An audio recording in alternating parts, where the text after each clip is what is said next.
بسم اللہ الرحمن الرحیم ایاک نعبد و ایاک نستعین۔ میرے پاکستانیوں، آج IMF کے ڈیلیگیشن سے میں نے میٹنگ کی اور میری ٹیم نے، اور اس میٹنگ کا مقصد جس طرح سب کو اندازہ ہوگا، وہ میٹنگ کا مقصد یہ تھا کہ IMF ایک 9 مہینے کے لیے ایک پروگرام لے کے آ رہا ہے جس کو اسٹینڈ بائی ایگریمنٹ کہتے ہیں۔ یہ کیوں لے کے آ رہا ہے؟ کیونکہ اگر یہ IMF کا اب قرضہ جو $3 ارب کا ان کو نہیں ملتا، تو یہ یاد رکھیں کہ پاکستان، جو میں آج سے سال پہلے کہہ رہا تھا، بلکہ 13 مہینے پہلے میں نے جب کہا، تو میرے اوپر انہوں نے کہا غداری کا کیس کرنا چاہیے۔ سارا شور مچ گیا کہ عمران خان ملک کے اندر ایک وہ فضا بنا رہا ہے جس سے ملک کی معیشت کو نقصان ہوگا۔ میں یہ کہہ رہا تھا کہ جس طرح یہ حکومت جا رہی ہے، پاکستان کو ڈیفالٹ کا خدشہ ہے۔ ڈیفالٹ کا پہلے مطلب سمجھنے کیا ہے؟ ڈیفالٹ کا مطلب یہ ہے کہ اگر ان کی ابھی پچھلے مہینے 38% مہنگائی تھی، پاکستان کی تاریخ کی سب سے زیادہ ہے، تو اگر پاکستان ڈیفالٹ کر جاتا ہے، یعنی اپنے قرضے واپس نہیں کر سکتا، تو یہ اس سے دگنی ہو جائے گی، یہ 60% پہ پہنچ جائے گی۔ بلکہ یہ وہ جس کو کہتے ہیں ہائپر انفلیشن، کہ وہ آئے گی مہنگائی پاکستان میں کہ لوگ یعنی ایک ڈبل روٹی لینے کے لیے نوٹوں کی تھدیاں لے جانی پڑے گی، یعنی جس کو ہائپر انفلیشن کہتے ہیں۔ اس سے کمزور تو بالکل ہی پیسہ جاتا ہے نا، تنخواہ دار طبقہ جو آج بڑے برے حالات میں، اس سے بہت دگنے برے حالات ہوتے ہیں اگر ڈیفالٹ کرتا ہے۔ اور صرف فائدہ کن کو ہوتا ہے؟ جنہوں نے ڈالر میں پیسہ رکھا ہوا ہے، جو ملک سے باہر ہیں۔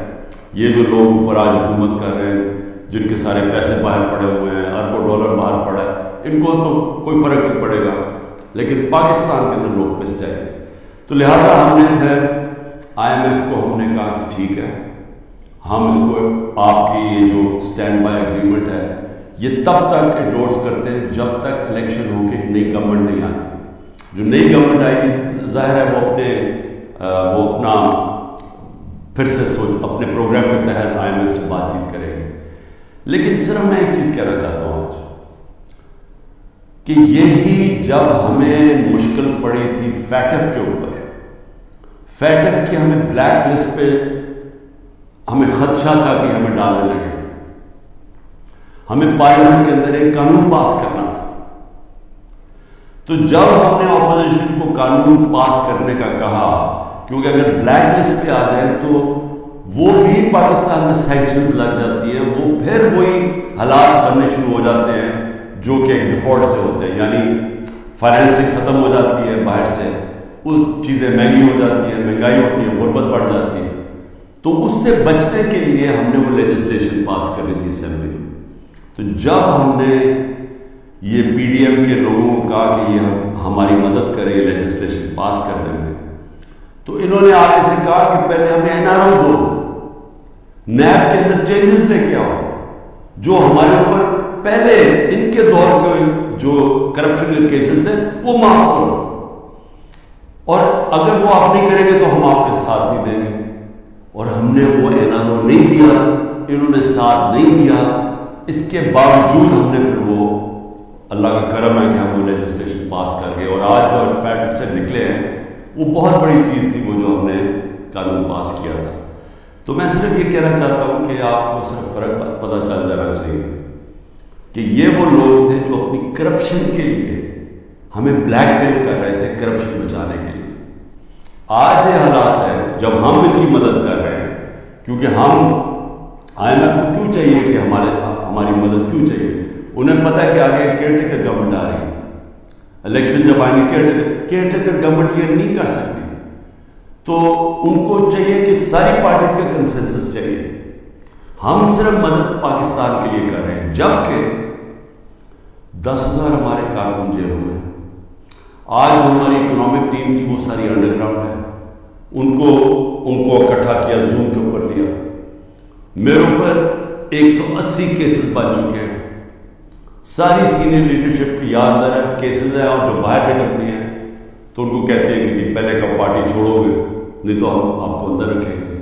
جو ہمارے لیڈرشپ جیل میں ہیں ان کے اوپر انتہا قسم کا پریشر ڈالا جا رہا ہے.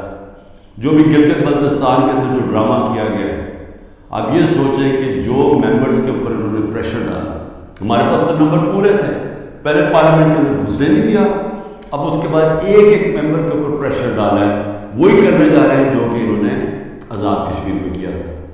تو ایک طرف تو یہ ہو رہا ہے, اور اس کے باوجود ہم آج کیونکہ ہمارے ملک کو نقصان نہ ہو, ہم نے یہ فیصلہ کیا ہے کہ ہم اس اسٹینڈ بائی ایگریمنٹ کو بیکنگ دیتے ہیں تب تک جب تک الیکشن نہیں ہوتی.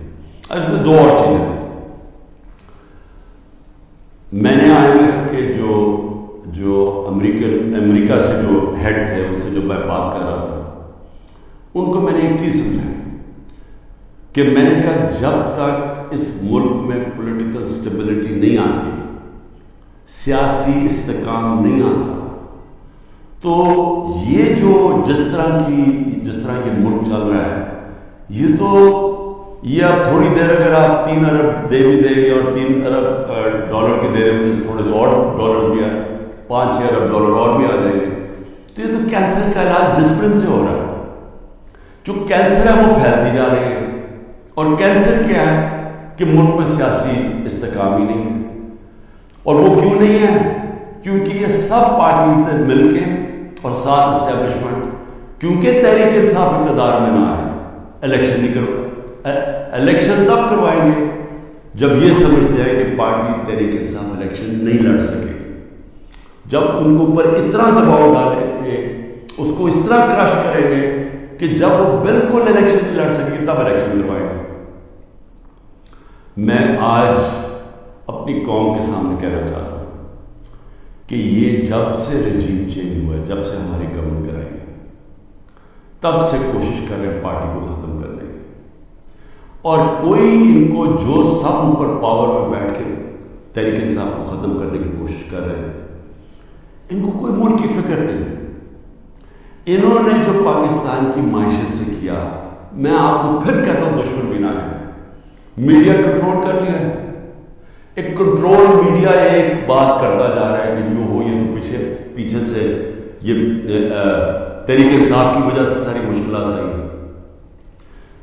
پھر سے میں کہتا ہوں کہ ہر سال شائع ہوتا ہے اکنامک سروے آف پاکستان. ذرا اکنامک سروے آف پاکستان میں دیکھ تو لیں کہ بینکرپٹ گورنمنٹ 2018 میں ملی, اور کرونا کے باوجود کیسے اس 6% پاکستان کی معیشت آگے بڑھ رہی تھی, گروتھ ریٹ تھی. 2 آخری سالوں میں جو ایوریج تھی وہ 6% تھی. تو کتنی دفعہ پاکستان کی معیشت تیزی سے اوپر گئی, انڈسٹری بڑھ رہی تھی, دولت میں اضافہ تھا, پر کیپٹا انکم بڑھ رہی تھی, ٹیکس بڑھ رہے تھے, ایکسپورٹس بڑھ رہی تھی, ریمیٹنسز بڑھ رہی تھی. تو جب ایک ملک ترقی کر رہا تھا, اس گورنمنٹ کو گرا کے جس کو لے کے آئے ہیں, انہوں نے کیا کیا؟ انہوں نے جو ان کی جو پالیسیز تھی, اور یہ ہمیشہ ہی ملک بینکرپٹ چھوڑ کے گئے. 99 میں بھی جب یہ نون لیگ گئی ملک بینکرپٹ تھا, 2018 میں بھی بینکرپٹ کر گئے, اور پھر آتے ساتھ ہی ایک اکانومی جو چل رہی تھی اس کو بینکرپٹ کر دی. انہوں نے کیا کیا؟ انہوں نے پہلے بھی جب ایکسچینج ریٹ کو زبردستی روک دیا جب 2018 میں, تو ایکسپورٹس گر گئی. انہوں نے روپے کو جب اوپر رکھا جو اس کی مارکیٹ ویلیو نہیں تھی, تو اسے ہوا کیا؟ امپورٹ سستی ہو گئی, ایکسپورٹس مہنگی ہو گئی, ایکسپورٹس گر گئی. جب ایکسپورٹس گرے ڈالر کی جب 3 گنا زیادہ اگر امپورٹس ہو جائے ایکسپورٹس کی, تو وہ ملک کیسے آگے ترقی کر سکتا؟ تو تب بھی انہوں نے یہ کیا. اس بار آتے ساتھ ہی انہوں نے یہ نون لیگ نے پھر وہ کیا, روک دیا اس کو روپے کو گرنے سے. لیکن مصنوعی طور پر جب آپ روکتے ہیں, اس کا کیا ہوا کہ ریمیٹنسز گرنی شروع ہو گئی, ایکسپورٹس گرنی شروع ہو گئی. پھر را مٹیریل جو امپورٹ کرتے ہیں ہم انڈسٹری کے لیے, اس کو بند کر دیا. انڈسٹری نیچے جانی شروع ہو گئی, ٹیکس کلیکشن نیچے جانی شروع ہو گئی. 3 ارب ڈالر کا ہمیں مل رہا ہے اس وقت آئی ایم ایف سے اسٹینڈ بائی ایگریمنٹ میں جو پیسہ ہے. 7 ارب ڈالر صرف 1 سال میں پاکستان کو نقصان ہوا ہے ایکسپورٹس کی کمی میں اور ریمیٹنسز کی کمی میں. ریمیٹنسز کی کمی میں کیوں ہوا؟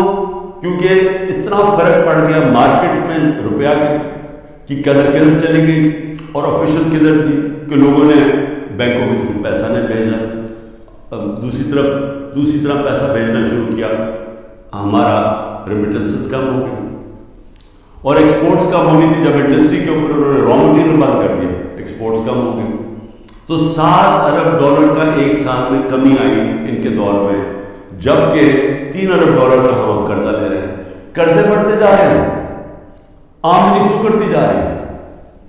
کوئی ملک چل سکتا ہے ایسے؟ اور کتنی دیر چلے گا؟ اور پھر اوپر سے سیاسی استحکام ہی نہیں ہے، لوگ ملک چھوڑ کے جا رہے ہیں، ملک سے ڈالرز باہر جا رہے ہیں۔ جب پروفیشنز بھی باہر جا رہے ہیں اور ڈالرز بھی باہر جا رہے ہیں تو آگے کیا رہے گا مستقبل پاکستان کا؟ اس لیے ہم نے IMF کو بھی سمجھایا، میں نے اس کو سمجھایا، میں نے کہا دیکھو جب تک فری اینڈ فیئر الیکشنز نہیں ہوں گے یہ ملک اب یہاں سیاسی استحکام نہیں آئے گا اور اکانومی ٹھیک نہیں ہونے لگی۔ لیکن بدقسمتی کیا ہے کہ حکومت دوسری، یہ جو پالیسیز ہیں جو پاور میں بیٹھے وہ دوسری طرف جا رہے ہیں، بجائے صاف اور شفاف الیکشن کروا کے ایک سیاسی استحکام آئے، ایک ایسی حکومت آئے جو پبلک کی ووٹ سے آئے، پبلک کے مینڈیٹ سے آئے، 5 سال کے لیے آئے، وہ پھر مشکل فیصلے کرے۔ مشکل فیصلے کا مطلب اصلاحات کرے۔ اصلاحات تب ہوتی ہے ملک میں جب پبلک ایک گورنمنٹ کے ساتھ کھڑی ہو، اعتماد رکھے گورنمنٹ میں، تب مشکل فیصلے ہوتے ہیں۔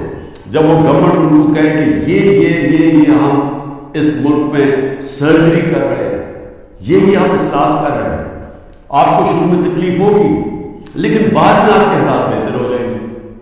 لیکن وہ تو وہ گورنمنٹ کر سکتی ہے جس کو پبلک اس پہ اعتماد رکھے۔ اب ان کے اوپر کس نے اعتماد رکھنا ہے؟ کیونکہ جو انہوں نے کہا کہ جی میں 200 سے کم روپیہ کروں گا، آتا ساتھ اس نے کہا $1 کم کروں گا، پہلے تو کہا 100 سے کم کروں گا، یہ سارے انہوں نے مارتے رہے، ہم مہنگائی کم کریں گے، مہنگائی بھی تاریخی، روپیہ بھی تاریخی طور پہ نیچے گرا۔ اس کے علاوہ جو انہوں نے وعدے کیے سب کے سامنے ہیں کہ کدھر کھڑے ہیں، لوگوں کے آج حالات کیا ہیں۔ تو اب ان کے اوپر تو اعتماد آنے نہیں لگا۔ جو کوشش کی جا رہی ہے انجینئرنگ کی، وہ یہ لوگ پھر واپس آ جائیں گے۔ تحریک انصاف کو کوشش کی جا رہی ہے کہ اس کو ختم کیا جائے، تو اس سے تو سیاسی استحکام نہیں آنے لگا اور اس سے تو آگے کوئی ملک کا مستقبل ہی نظر آ رہا۔ تو لہٰذا ہم نے ان کو یہ ضرور کہا کہ دیکھیں جو آئین کہتا ہے، آئین کے مطابق الیکشن کروائے جائے۔ آئین جو فنڈامنٹل رائٹس، بنیادی حقوق کی حفاظت کرتا ہے، وہ اس کو امپلیمنٹ کیا جائے۔ کیونکہ آپ صرف اگر پیسے دے ہی دیں گے، پھر سے میں کہہ رہا ہوں کینسر کا علاج ڈسپلن سے ہوگا، تھوڑی دیر کے لیے فائدہ ہو جائے گا، کینسر تو پھیلتی جا رہی ہے۔ کینسر تو تب ختم ہوگی اس ملک میں کاٹ کے جب نکالی جائے گی، جب ایک مینڈیٹ والی پبلک کی بیکنگ سے گورنمنٹ آئے گی، وہ مینڈیٹ اس کے پاس ہوگا، وہ پھر ایک وہ سرجری کاٹ کر کے جو اس ملک کے اندر جو غلط چیزیں آ گئی ہیں، جو ہماری ملک کے اندر اصلاحات چاہیے، جو مشکل فیصلے چاہیے، جو رول آف لا، قانون کی بالادستی قائم کرے تاکہ ملک میں باہر سے انویسٹمنٹ آئے، سرمایہ کاری ہوگی تو دولت کے اندر اضافہ ہوگا، وہ دولت میں اضافہ ہوگا تو ٹیکس یہ جو قرضے واپس کریں گے، وہ دولت میں اضافہ تو ہونے نہیں لگا اگر یہ جو آج جنگل کا قانون ہے، تو وہ سب کچھ اکٹھا جاتا ہے۔ سیاسی استحکام، اس کے بعد اصلاحات میں سب سے پہلے اصلاح رول آف لا، قانونی حکمرانی، یہ جو جنگل کا قانون ہے یہ ختم کیا جائے، اور اس کے بعد پھر سرمایہ کاری، اور اس کے بعد اس ملک کے اندر دولت میں اضافہ ہو، اور اس کے بعد ہم اپنے قرضے واپس کریں اور خوشحالی آئے پاکستان میں، لوگوں کو نوکریاں ملیں، بے روزگاری ختم ہو، دولت میں سب لوگوں کو باہر نہ جانا پڑے، تو وہ تو شروع ہوگا صاف اور شفاف الیکشن سے۔ اور مجھے جو افسوس ہے اس وقت اور خوف آ رہا ہے کہ ابھی تک جو اوپر اقتدار میں بیٹھے ہوئے ہیں ان کا کوئی اور پلان بنا ہوا ہے، اور وہ جو پلان ہے وہ پاکستان کو تباہی کی طرف لے کے جا رہا ہے۔ آخر میں ہم نے IMF کو یہ بھی کہا کہ اس وقت ہمارا جو کمزور طبقہ ہے شدید مشکلات میں ہے، اور اس وقت یہ جو پروگرام آپ دیں اس کے اندر ان کا خاص دھیان رکھا جائے. صحت کارڈ کو کئی کی جگہ ختم کیا جا رہا ہے. یہ کتنی بڑی نعمت ہے غریب لوگوں کے لیے، مڈل کلاسز کے لیے، سفید پوش کے لیے.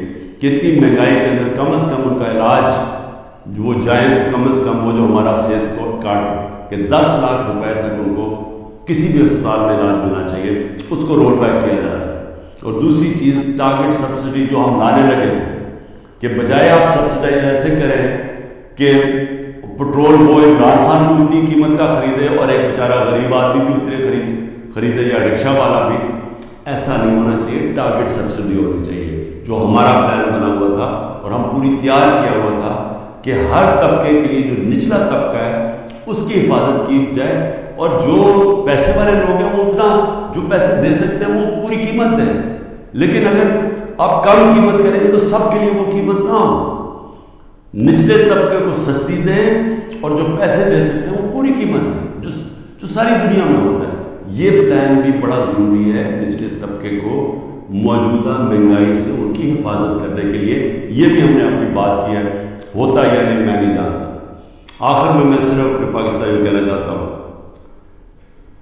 کہ دیکھیں آپ سب کے لیے بڑا ضروری ہے سمجھنا.